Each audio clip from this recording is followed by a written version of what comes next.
Salam jumpa pemirsa.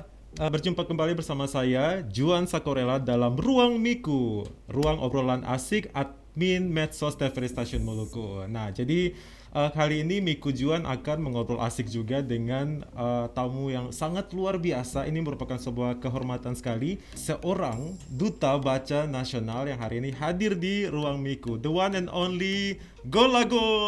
Halo Juan. Halo juga pemirsa TVRI. Ya, selamat datang di Ambon, Maluku.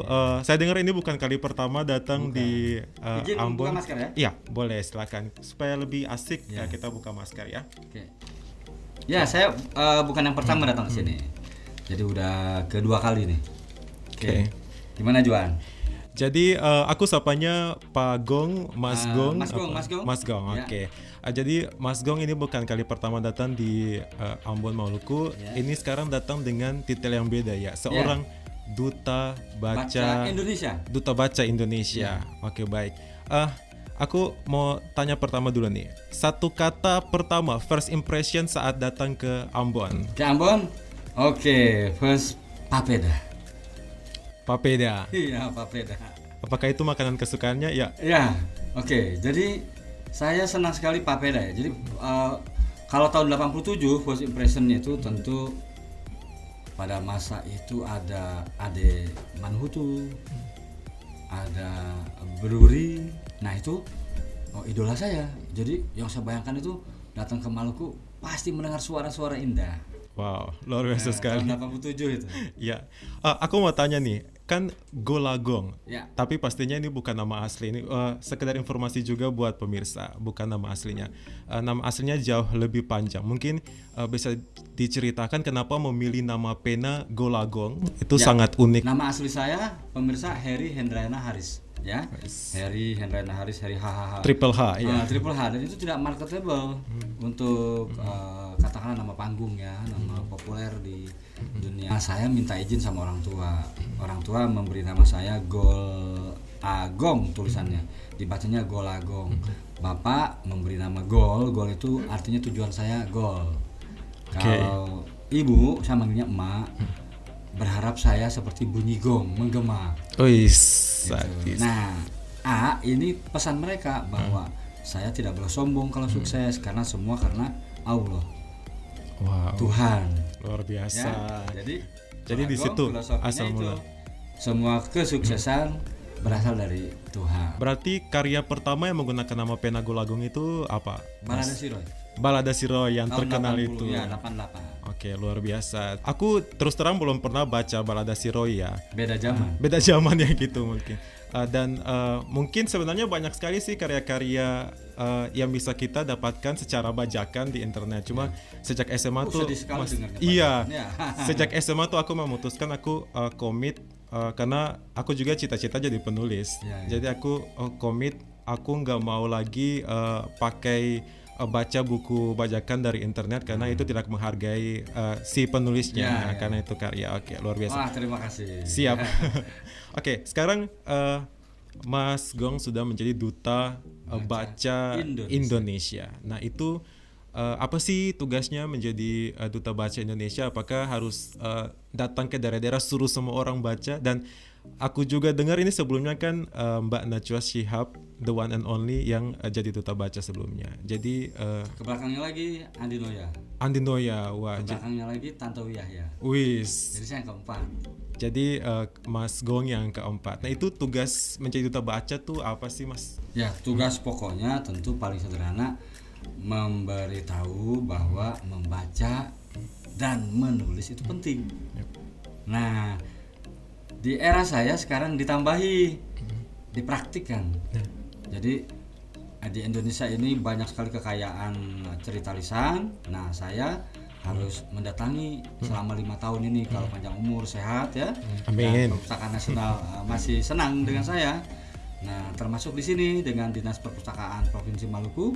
Kemarin datang ke perpustakaan desa di Hatuka, ada di lupa ya saya di Hatu kalau nggak salahnya Di Hatu, ya. Rumah pintar yang banyak duriannya tuh. Oh sih, jelas.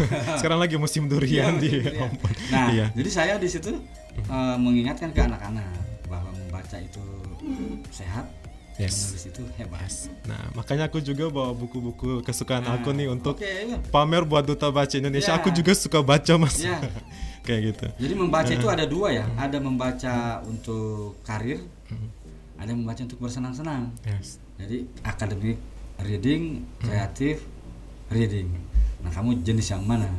Wow, aku yang untuk bersenang-senang. Sama, bersenang-senang. Makanya semuanya isinya fiksi, Iya. novel-novel fantasi. Kalau perlu tambahin lah, tambahin misalnya Siap. jangan selalu harus fiksi ya. Yang Yes. buku-buku jenis sejarah, filsafat, antropolog gitu. Boleh. Siap, Gerak. Ini perintah langsung dari Duta Baca Indonesia ya. Oke, kalau di Ambon sendiri kunjungan Mas Gong sendiri untuk apa? Dinas Provinsi Maluku, Dinas Perpustakaan Provinsi Maluku dan Perpustakaan Nasional Republik Indonesia itu bekerja sama. Jadi ada kegiatan-kegiatan yang utamanya adalah merayakan Hari Anak Nasional 23 Juli ya. besok Sabtu puncaknya. Yes. Tapi di sela-sela itu tugas pokok saya tadi mendatangin kantung-kantung literasi, taman bacaan, perpustakaan desa. Nanti malam saya di Forum Nikarpena memberikan pelatihan menulis fiksi cerita pendek flash fiction. Wow, flash fiction itu berarti kurang dari berapa kata gitu ya? Disesuaikan dengan kebutuhan. Kalau mau di Twitter berapa, kalau mau di Facebook berapa, nah itu disesuaikan dengan medianya. Mas Gong sendiri sudah dari umur berapa nih suka menulis dan membaca? Sejak tangan saya diamputasi. Ini gitu. permisa TVRI perlu tahu nih. Jadi saya kelas 4 SD diamputasi. Nah, setelah itulah ayah, bapak sama emak meminta saya membaca. Nah, di situ mulai saya mengenal dunia literasi, membaca dan menulis. Karena ternyata ketika kita membaca dan membaca, keinginan menulis secara alamiah muncul. Iya, betul. Nah, kelas 6 SD saya mulai menulis naskah sandiwara radio. Wow. Jadi bapak saya memberikan radio transistor 2 ban. Dibelikan kaset kosong, saya masuk ke kamar, saya menjadi dabernya sendirian. Wis. Daber jadi ibu-ibu, jadi anak kecil. Untuk radio ini, iya. Sound efeknya pakai perkakas dapur. Oh gitu. Iya. Kalau misalnya Kreatif sekali. Assalamualaikum. Jelas. Itu asik jelas. banget. Cuma kasetnya dipinjam tetangga nggak balik lagi. Nah, aku mau tanya juga nih Mas Gong. Mas Gong juga secara terbuka membicarakan soal tangannya Mas Gong. Jadi aku boleh tanya nggak? Boleh. Awal mula tangannya diamputasi, tadi katanya kelas 4 SD Ya, itu 4 SD. Karena apa? Tahun itu 74 ada perayaan Hari Angkatan Bersenjata Republik Indonesia. Gitu. Jadi anak-anak kecil itu seperti saya lagi perang-perangan. Iya. Lihat pesawat di alun-alun kami kota Serang, Banten. Tentara Brimob kalau nggak salah sama TNI Angkatan Darat terjun payung. Oh gitu. Kami terinspirasi terjun dari pohon tanpa parasut. ini dark joke ya, sebenarnya nggak boleh ketawa tapi Tapi ini lucu. Iya. Ini saya ngebayangin, saya kalau sama istri bilang, saya kenapa ya punya. Jadi saya punya ide karena anak kecil itu rebutan pengen jadi jenderal. Gitu. Nah akhirnya sayembara, siapa yang melompat paling tinggi dia jadi jenderal. Mas Gong pengen jadi jenderal waktu itu. Jadi jenderal. Jadi keinginan selalu jadi pemimpin itu memang udah muncul dari sejak kecil. Nah akhirnya saya sebenarnya pengen jadi pilot ya, berkeliling dunia. Nah akhirnya saya tinggi tapi resikonya patah tangan, salah penanganan, diamputasi. Nah sejak itu bapak agar saya tidak minder, jadi bapak menyuruh saya membaca dan berolahraga satu lagi. Wow. Ya, dan saya tahu juga info ini bahwa Mas Gong ini juga adalah seorang atlet badminton di Paralimpik Jepang, sempat menang waktu itu. Nah, boleh diceritakan? Ya. Jadi ini pemirsa TVRI. Jadi kita ini harus sehat. Yes. Kalau sehat, cara berpikirnya logis. Yes. Ya. Nah, jadi bapak sama emak itu ingin saya tidak minder. Maka saya harus sehat tubuhnya. Berolahraga.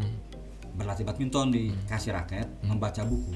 Ada satu lagi nih, mendengarkan dongeng sebelum tidur, bedtime stories. Wah, itu budaya yang udah jarang sekali ya di masyarakat kita saat ini. Iya, jadi tiap sebelum tidur emak cerita. Nah, kebiasaan dari kelas 6 SD berolahraga itu saya sering mewakili sekolah.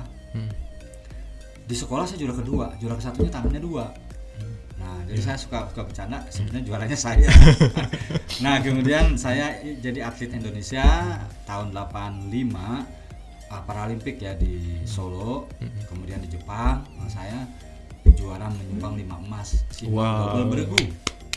Jadi atlet Indonesia tuh. Virtual ovation. Nah, standing ovation dong. Standing ovation. Nah, saya ingin jadi pelatih badminton orang cacat, tapi zaman itu atlet cacat, jangankan atlet cacat, atlet normal pun tidak terurus. Nah, kebiasaan membaca nih pemirsa TVRI menjadi solusi saya. Tuh, jadi akhirnya saya jadi wartawan di Kompas Gramedia. Jadi banyak sekali bidang yang sudah digeluti oleh seorang Gulagong ya. Sampai saat ini jadi duta baca Indonesia. Ya, seperti kita nih diberi tubuh yang sehat, bisa melakukan apa saja jika dilatih. Gitu. Oke, siap. Oke, kita akan berbincang-bincang lagi dengan the one and only duta baca Indonesia, Pak Gulagong. Sesaat lagi, jangan kemana-mana, tetap di Ruang Miku.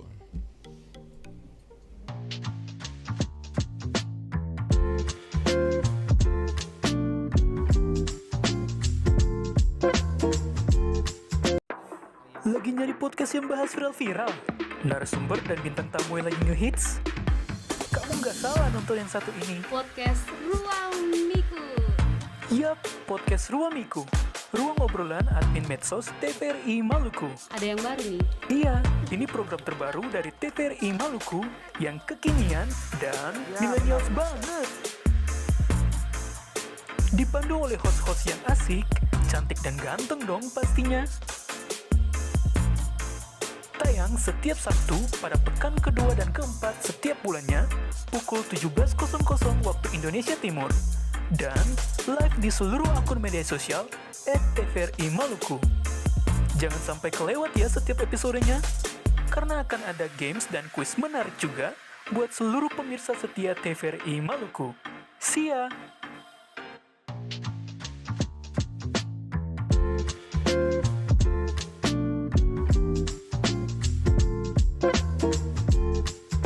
Kembali lagi di Ruang Miku bersama Miku Juan dan seperti tadi kita masih berbincang-bincang dengan Pak Gulagong, Duta Baca Indonesia. Sekali lagi terima kasih sudah hadir di Ambon, Maluku, terkhususnya di studio Ruang Miku.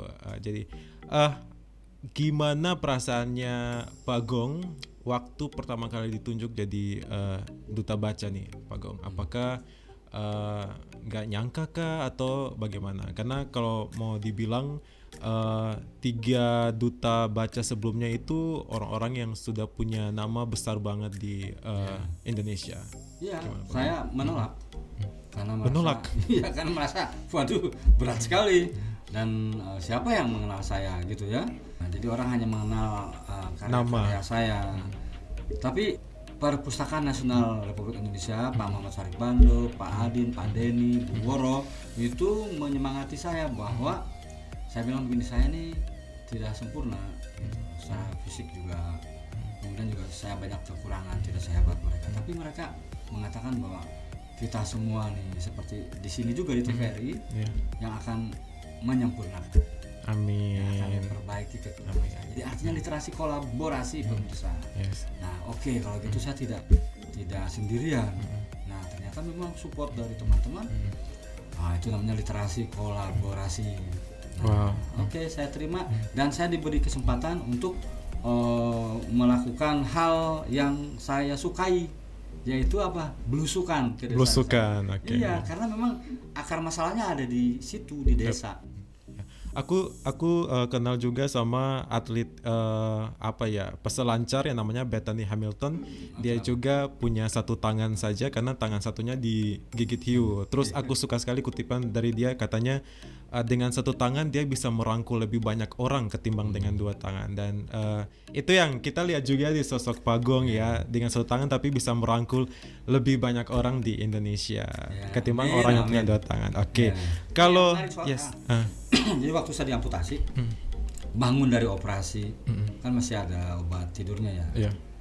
Saya kaget tuh bangun, saya manggil ke Mak, kok tangan saya buntung, panjang lagi nggak?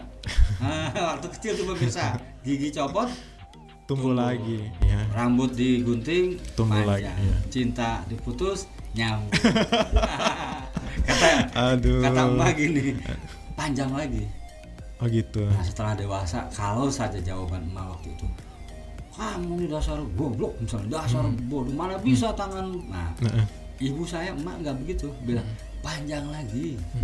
Tiap hari memang saya bertanya, kapan? Sabar. Nah sekarang ibu saya setelah saya dewasa, emak bilang panjang lagi kan tangan kamu? Ya, jadi tangan kiri saya ada di semua orang. Wow. Gitu. Luar biasa. Ya. Yes. Jadi apa itu namanya? Kita nggak bisa hidup sendirian. Betul. Harus saling tolong menolong pemirsa. Betul. Terus impresinya Mas Gong waktu berkunjung ke Ambon lihat anak-anaknya bagaimana, Mas Gong? Ya kita harus akui memang Ambon itu tanahnya musik ya. Yes. Jadi saya lihat di mana-mana anak kecil, kemarin juga di Hatu itu anak-anak begitu bahagia nyanyi. Mereka tidak takut suaranya jelek gitu ya.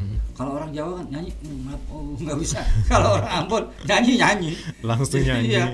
Jadi hampir sama dengan saya nulis saya. Yes. Jadi memang kayak orang Indonesia, kayaknya kapanpun sepak bolanya nggak akan jadi juara dunia karena sebenarnya takdirnya di badminton kayak gitu. Yes. Nah, cuman disia-siakan badmintonnya.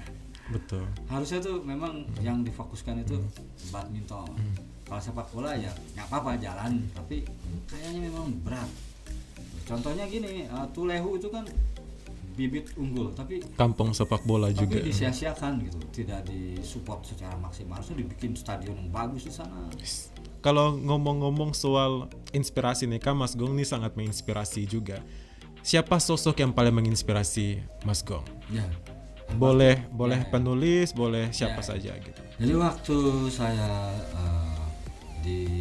di sini saya diamputasi di Jakarta, di Cibiset, sekarang Cipto. Oh, Cipto oke. Bangun. Cipto Bangun. Nah, ayah saya tuh menemani saya di rumah sakit. Setiap usai makan siang, dibawa saya ke bursa buku di Monas, Lapangan Banteng, di Pasar Senen, dikenalkanlah buku-buku. Gitu ya. Jadi tampaknya karena bapak saya kepala sekolah. Iya. Di setingkat SLTA, ibu saya kepala sekolah. Jadi memang karena mereka pendidik, jadi ada satu metode yang mereka terapkan ke saya. Tidak pernah, misalnya saya ingat kelas SMP gitu, kelas 1 naik Vespa nggak bisa. Bapak kan pakai Vespa, kata bapak nanti akan ada motor yang bisa kamu pakai, motor yang koplingnya di kaki itu. Iya. Motor apa, C70 Honda ya. Nah jadi saya lihat bapak itu nggak pernah, kan di Indonesia ini secara kultural kalau punya anak cacat, dia terlahir cacat atau karena kecelakaan, tetap dianggap aib. Iya. Ya disembunyikan ya pemirsa, kalau ada teman cacat gitu ya harusnya disupport. Nah bapak sama emak itu di rumah dulu mensupport itu, kemudian mereka menyebarkan itu ke tetangga-tetangganya. Anak saya punya kebutuhan khusus, tangannya sudah tidak dua lagi, jadi tolong dibantu. Nah jadi saya disehatkan lingkungannya. Nah jadi bapak sama emak tuh betul-betul menginspirasi saya. Sosok yang terdekat ya, yang terdekat. Nah yang lain-lainnya tentu teman-teman saya tuh membantu saya untuk maju. Jadi mereka betul-betul menginspirasi saya di lingkungan. Itu sih. Semoga sosok inspirasinya Mas Gong juga bisa jadi inspirasi buat kita semua ya, Kita buat yang semua menyaksikan. menginspirasi. Yes. Nah, kalau buku, Ya. aku mau minta 5 rekomendasi buku yang paling disukai oleh Mas Gong, seorang Oke. duta baca Indonesia. 5 ya. 1 Tom Sawyer, Dari Mark Twain, kedua Bumi Bumi Manusia. Manusia dari Pramudia Anantatur, terus Samurai, Musashi. Musashi karya Aduh saya lupa, Enshiko, orang Jepang ya. oh gitu. Fujiyama belakangnya itu saya Oke, lupa ya, punya Musashi. Yes. Lalu ini ada satu yang agak Keempat. sulit nih, petualangan Jim Boy. Bowie. Nah yang Jim Bowie itu yang nulis Jim Bowie. Paul Wellman. Kita mengetahui bahwa Amerika pada masa budak Wild West ya, nah, itu penting sekali. Nah kalau mau bersenang-senang terakhir adalah yang buku di Indonesia untuk bisa masuk ke segala kalangan, Balada Siro. Wes, jelas. Karena gini, saya mempromosikan buku saya. Yes. Balada Siro itu saya tulis 6 tahun. Saya coba mengambil teori-teori agar buku ini semacam tidak lekang dimakan zaman. Yes. Jadi bisa dibaca lintas generasi. Ini sampai dari tahun 88 diterbitkan sampai tahun 2022 berarti berapa? 30-an tahun. 4 tahun ya. Besok Agustus bisa dicari toko buku Gramedia. Bukunya dicetak lagi dengan poster filmnya. Nah, jadi sebelum Mas Gong lanjut, kita akan berbincang lebih jauh tentang Balada Si Roy karena aku juga penasaran sekali. Jadi jangan kemana-mana, setelah jeda pariwara berikut ini kita akan cari tahu siapa si Roy ini. Oke.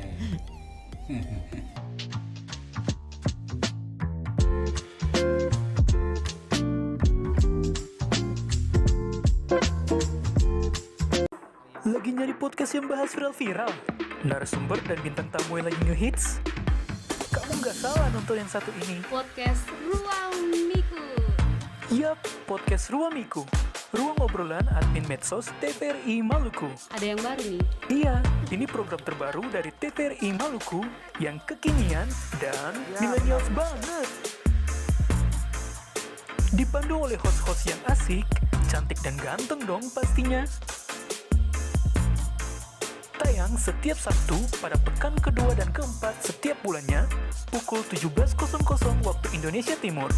Dan live di seluruh akun media sosial @tvri Maluku. Jangan sampai kelewat ya setiap episodenya, karena akan ada games dan kuis menarik juga buat seluruh pemirsa setia TVRI Maluku. See ya!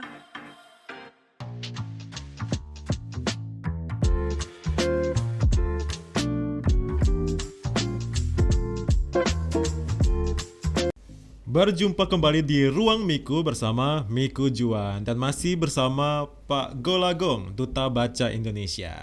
Nah, salah satu buku yang ditulis oleh Pak Gong, Mas Gong, adalah Balada Si Roy yang terkenal itu, dan saat ini akan diangkat menjadi sudah tinggal tayang antara September Oktober. Yes, menjadi sebuah film. Nah, diceritakan dong Mas. Ya. Jadi, bagi kaum milenial dan generasi Z ini. Alpha, Z, dan milenial. Jadi pemirsa Alpha, Z, milenial, kalau ingin tahu tahun 80-an, ayahnya, kakeknya juga mungkin ya. Iya. Nah, itu ada di Balada Si Roy. Jadi Balada Si Roy itu sebetulnya cerita tentang remaja yang dari tahun era itu nggak pernah berubah. Apa itu? Satu, pencarian jati diri. Kedua, apa? Cinta terlarang. Yes, aduh. Itu hampir semua mengalami. Nah, lintas generasi. Iya, lintas generasi. Nah, kemudian backpacker. Backpacking ya, orang senang kemana-mana. Roy itu pionir di situ. Roy yang senang traveling, lalu dia kehilangan, lalu dia cinta terlarang, kehilangan sahabat, dia mencari jati diri, terjerumus ke narkoba, bangkit lagi, dikhianati sahabat dan sebagainya. Nah, jadi Roy itu sebetulnya remaja di setiap masa. Hanya yang membedakan adalah teknologinya. Ya, yes. Zaman Roy belum ada handphone, pakai mesin tik, ya kan, belum ada internet. Jadi ada cerita Roy ke kantor pos gitu ya. Kalau sekarang, kalau zaman dulu tuh kalau kangen ya pemirsa, di satu tempat itu bukan mengakses Facebook, tapi dia datang ke kantor pos. Di belakang itu ada namanya poste restante. Yes. Jadi poste restante itu kita datang tuh ke kantor pos. Pak, ada surat buat saya nggak Pak? Gitu. Coba identitasnya, nah dikasih tuh KTP-nya atau paspor. Nah nanti, oh ya, oke, ada nih buat Heri Haris. Dari siapa tuh? Dari keluarga, dari cewek. Baca. Misalnya lagi di Nepal, lagi di negara-negara luar itu, saya kalau kangen ya ke poste restante, ke post office, dan semua backpacker di seluruh dunia itu antri tuh. Where you from? Dari mana? Lagi nungguin ini surat dari pacar nih. Asik. Kenapa nggak nelfon? Mahal, interlokal katanya. Internasional. Nah itu Roy itu. Oke. Terus si Roy ini kan backpacker tadi katanya Mas Gong. Nah, Mas Gong ini juga dikenal juga seorang traveler. Nah, apakah karakterisasi Roy ini jangan-jangan menggambarkan hidupnya Mas Gong atau bagaimana? Banyak yang menduga seperti itu. Ada yang menganggap nih, ketemu misalnya, Gong, saya nih Roy. Gong, saya nggak naik kelas kayak Roy kayak gitu. Jadi memang hasil riset. Keberhasilan sebuah karya itu dimulai dari riset. Nah, saya 6 tahun risetnya, 81 sampai 87. 87 saya tulis sampai 94. Itu Balada Si Roy. Jadi kalau dalam agama saya, agama Islam, Setiap urusan jika dikerjakan oleh ahlinya, maka akan ditinggikan derajatnya. Tapi kalau tidak ahli hancur. Gitu. Jadi Roy itu saya ketika sukses nggak kaget. Memang itu hasil kerja riset. Gitu. Jadi emang menggambarkan kondisi sosial di saat Pada masa itu ya. pada Nah, masa kenapa itu. saya traveling? Saya harus mencari ruh traveler itu bagaimana sih? Nah, ketemu tuh, saya masukkan ke Roy. Dan itu sekarang diamini oleh banyak remaja yang hobi backpacking. Nah, orang tuanya nih misalnya, saya pembaca Roy, anaknya Badung, dikasih hadiah buku Roy. Nih kalau mau Badung kayak Roy, nih baca. Gitu. Udah mulai tuh ke generasi kedua. Siap. Nah, aku mau tanya juga nih, kan aku juga sekarang lagi berusaha untuk menulis dan sekarang lagi menulis cerita. Cuman dalam perjalanan tuh seringkali kayak nge-stuck, tiba-tiba hari ini nggak mood sama sekali buat nulis. Nah, apakah Mas Gong juga pernah mengalaminya ketika menulis Roy atau menulis karya apa saja gitu nggak Mas? Nah, ini saya kan belajar di Universitas Pajajaran, Fakultas Sastra. Jadi saya menulis novel itu setelah urusan akademis selesai. Ya, jadi Itu poin satunya ya. menyiapkannya, jadi ilmu menulisnya udah penuh nih. Ya. Jadi saya tinggal risetnya aja. Nah, banyak orang yang sekarang try and error atau learning by doing misalnya. Ketika nerbitin buku nggak diterima oleh penerbit. Jadi gini, ada penerbit major, ada penerbit indie ya. Kalau penerbit major itu kayak Gramedia, KPG, Nijan, itu ada tim orang-orang pinter tuh. Ada yang sales marketing, ada editor dan sebagainya. Nah, Jadi mereka analisa gitu ya. menganalisis karya kitanya dengan ilmu-ilmu itu. Nah, makanya karya pertama saya yang saya tulis novel. Kalau sebelumnya saya puisi itu lebih personal kan, jadi bukan lebih mudah, tapi maksudnya saya beberapa karya puisi saya dimuat waktu itu. Tapi kalau novel itu harus menggunakan ilmu menulis yang benar. Nah, itu sebab pertanyaan tadi kalau boleh saya jawab, justru saya kekurangan waktu untuk menulis. Kalau novel itu durasinya panjang, riset, waktu, dan jangan terburu-buru. Tapi kalau pertanyaannya harus dijawab bagaimana kalau saya stuck, ketika saya biasanya kecapean lama duduk, saya harus bangkit, traveling, bosan, bukan stuck, bosan nulis aja. Traveling dulu, nonton dulu. Jadi nggak apa-apa kalau seorang penulis bosan menulis. Nggak apa-apa, iya bisa bosan saya. Bosan amat ini ya, dari tadi di kamar aja kan.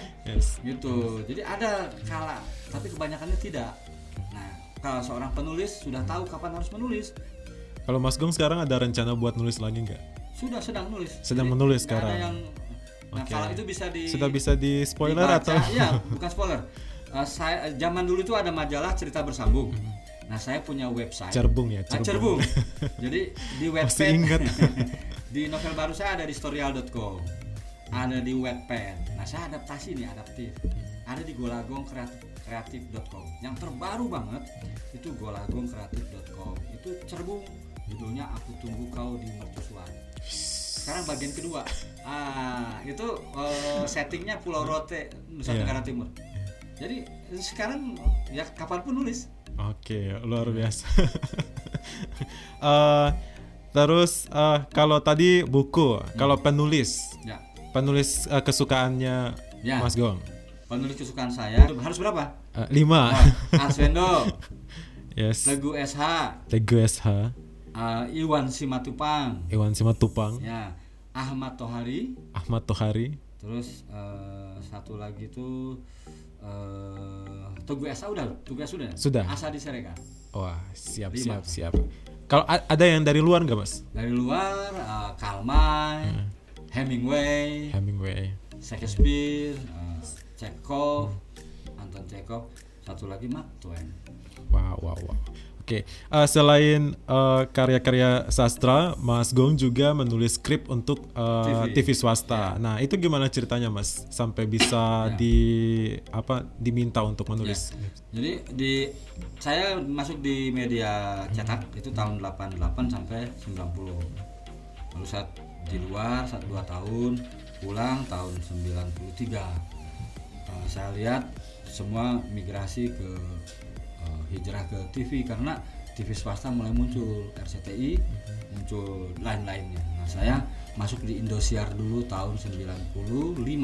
Tahun 94 di Antv dulu freelance. 95 oleh Hilman Hariwijaya, saya bergabung di Indosiar. Lalu bergabung di RCTI 96 sampai 2008. Jadi TV waktu itu membutuhkan orang-orang kreatif yang bisa menulis cerita, bisa mensupervisi. Nah, saya di training dulu oleh tutor dari Hollywood, diberi ilmu untuk menulis skenario, bagaimana itu soap opera, telenovela, entertain dan sebagainya. Jadi saya punya punya latar belakang itulah. Yes, berarti bisa bikin sinetron dong. Oh, Skrip sering sinetron. bikin sinetron. Tahun itu sering. Banyak wow. sinetron saya. Tahun 98 sampai 2008. 12 tahun aja. Yes. Jangan-jangan sinetron yang pernah kita tonton itu karyanya Mas Gong juga. Kalau sekarang setelah pensiun, terakhir itu sinema romantis di TV swasta ya, di RCTI. Dari film FTV. Yes. Kalau sebelumnya sih sinetron lebar puasa. Kemudian ada TV seri, ada anak muda. Saya pernah ikut di Office Boy sebentar ya. Pernah mendesain tim kreatif Indonesian Idol, tim ya, tidak sendiri. Wow. Banyaklah yang pernah saya kerjakan, mendesain program-program religius di TV itu ya. Jadi memang sangat menginspirasi sekali ya semua hal yang dilakukan oleh Mas Gong, dan kita juga terinspirasi sekali, dan aku setuju banget sih sama istilah buku adalah jendela dunia, karena pengalaman pribadi aku sendiri juga waktu baca buku tuh begitu, benar-benar kayak dibawa ke satu dunia yang lain, dan aku harap juga bahwa pemirsa menyaksikan juga punya pengalaman yang sama, bagaimana buku benar-benar kasih impact yang luar biasa sekali buat kita. Dan benar sekali tadi Mas Gong juga sempat bilang kalau buku itu penulis itu harus memberikan manfaat juga bagi pembacanya, karena sadar nggak sadar orang bisa terpengaruh hidupnya tuh dari baca buku gitu. Itu sebab tagline saya sebagai Duta Baca Indonesia, berdaya dengan buku. Yes, aku sempat baca juga tentang waktu buku Peter Pan pertama kali terbit berapa puluh tahun lalu itu. Peter Pan yang bukan penyanyi ya, bukan? Bukan. Itu nama karakternya Wendy Darling, yang cewek yang disukai Peter Pan itu pertama kali nama Wendy muncul di dunia, dan sejak saat itu hampir jutaan orang di dunia menamai anaknya tuh Wendy ya? Jadi sebesar itu impact dari sebuah buku ya. Kalau kata Kepala Perpusnas Muhammad Sarif Bando, satu peluru bisa menghancurkan satu kepala orang, tapi satu buku bisa memengaruhi miliaran orang. Wow, luar biasa sekali. Oke, terima kasih sekali lagi Pak Golagon, Duta Baca Indonesia sudah hadir di Ruang Miku. Terakhir, pesan harapan dari seorang Golagong untuk pemirsa dan pembaca yang berada di Maluku. Ya, pemirsa, hal kecil bisa jadi besar, hal biasa bisa jadi luar biasa kalau dituliskan. Saya Golagong, Duta Baca Indonesia 2021-2025, berdaya dengan buku. Yes. Luar biasa sekali lagi, terima kasih buat Pak Golagon, Duta Baca Indonesia. Terima kasih sekali lagi sudah hadir di Ruang Miku. Nah pemirsa, mulai sekarang rajin-rajinlah membaca, karena buku dapat memberikan dampak yang sangat luar biasa. Cuma pemirsa saja yang belum tahu. Jadi coba baca buku dari sekarang. Oke, sekali lagi terima kasih. Saya Miku Juan pamit, dan sampai jumpa lagi di Ruang Miku berikutnya. Sampai jumpa.